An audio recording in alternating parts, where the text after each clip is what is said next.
Bonjour, alors ici je vous propose une vidéo qui donne une méthode de détermination d'un vecteur normal à deux vecteurs non collinaires de l'espace. Par exemple, on considère AB, le vecteur qui a pour coordonnées 1, 2, 1 par exemple, et AC qui a pour coordonnées, je sais pas, moins 1, 4 et 3. Donc les produits en croix ne sont pas vérifiés. Hein. Enfin, un seul déjà n'est pas vérifié. 1 fois 4 est différent de 2 fois moins 1. Donc AB et AC ne sont pas collinières. Donc les 3 points ABC ne sont pas alignés.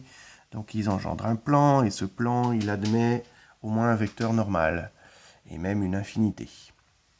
On va ici montrer comment on en détermine un.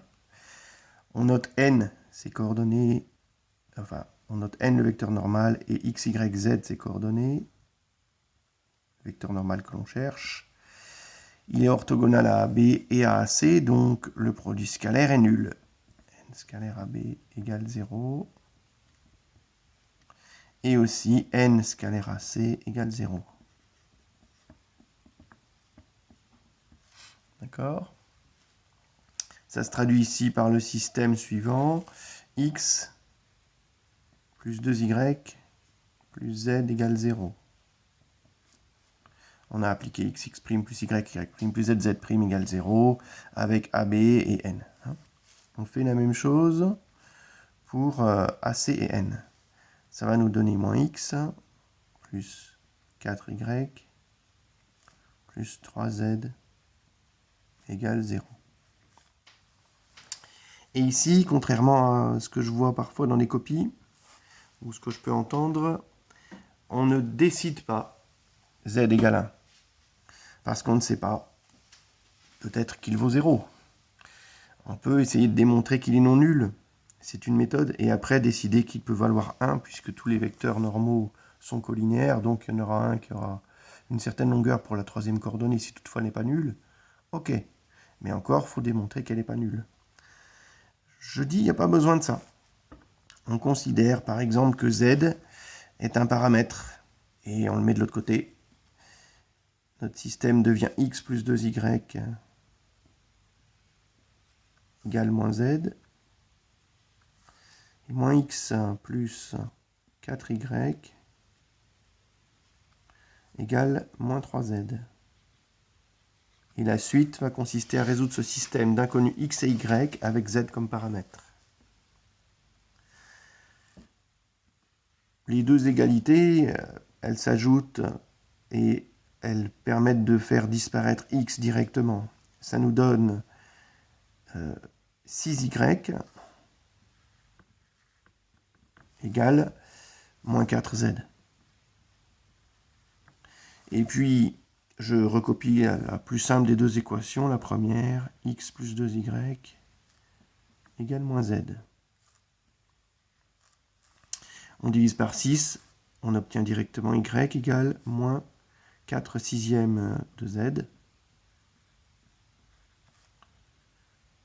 ce qui n'est autre que moins 2 tiers de z.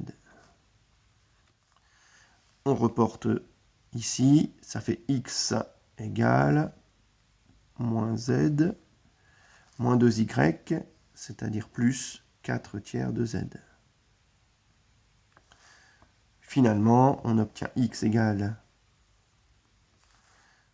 moins 3 tiers de z plus 4 tiers de z, ça fait 1 tiers de z. Y égale moins 2 tiers de z. Et on peut toujours dire z égale z.